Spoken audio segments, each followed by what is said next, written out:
दोस्तों नमस्कार। आज शिव कथा सुनाता हूँ मैं। हम लोग बहुत सारे तीर्थ स्थानों पे जाते हैं पूरी तैयारी के साथ और बहुत ही श्रद्धा के साथ। तो एक बार शिव पार्वती अपनी दृष्टि के द्वारा पूरे विश्व का भ्रमण कर रहे थे, तो एक जगह पे आके उनकी दृष्टि रुक गई। गंगा स्नान। हजारों लाखों लोग जो है वो गंगा स्नान कर रहे थे पूरी विधि विधान के साथ। तो क्या स्नान करने से हमारे पाप धुल जाते हैं या नहीं धुलते, या जिनके धुल जाते हैं वो मोक्ष को प्राप्त होते हैं या नहीं होते हैं, इसी के बारे में आज भगवान शिव कुछ कहते हैं। तो पार्वती भोले शंकर से कहा कि देखो कितने लोग जो है वो गंगा स्नान कर रहे हैं, कितनी श्रद्धा पूर्वक कर रहे हैं, अब इनके पाप धुल जाएंगे। तो भगवान शंकर जी ने मुस्कुराते हुए कहा कि ये जो तुम देख रही हो गंगा स्नान, इनमें से एक इंसान ऐसा है जो संपूर्ण स्नान कर रहा है। तो पार्वती जी ने कहा कि स्नान तो सभी कर रहे हैं, लेकिन एक कैसे? उन्होंने कहा कि देख, और उन्होंने अपने आप को एक बुजुर्ग व्यक्ति के रूप में बदल लिया और गंगा के तट के ऊपर जाके लेट गए।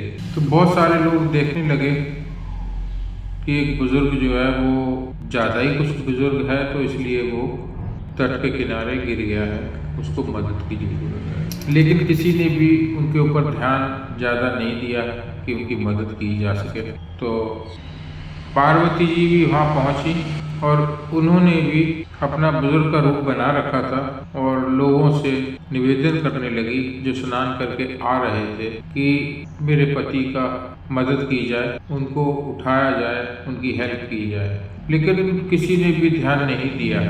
काफी लोग उनके पास से गुजरते रहे, लेकिन किसी ने ध्यान नहीं दिया। उनमें से एक इंसान ऐसा था जो स्नान करके आया और उस बुजुर्ग को उसने उठा के एक अच्छी जगह पे बिठा दिया।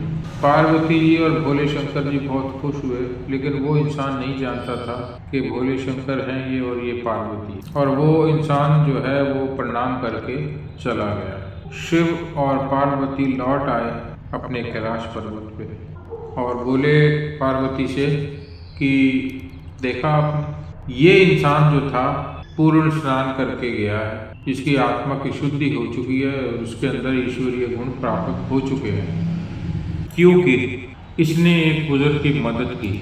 बाकी लोगों को तो विश्वास ही नहीं है गंगा स्नान के ऊपर। वो तो स्नान करने चले आए, चलो पाप धुल जाएंगे तो ठीक है, नहीं धुलेंगे तो अभी ठीक है।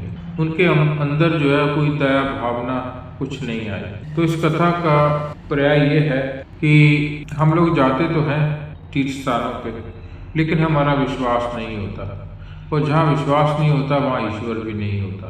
तो चाहे कितने भी हम स्नान कर लें, हमारे पाप नहीं धुलते जब तक हम अपना मन को स्वच्छ नहीं करते, अपने मन को स्नान नहीं करवाते। दोस्तों, जब भी हमें जाना चाहिए कहीं तीर्थ स्थानों पे तो पूरे विश्वास के साथ जाना चाहिए।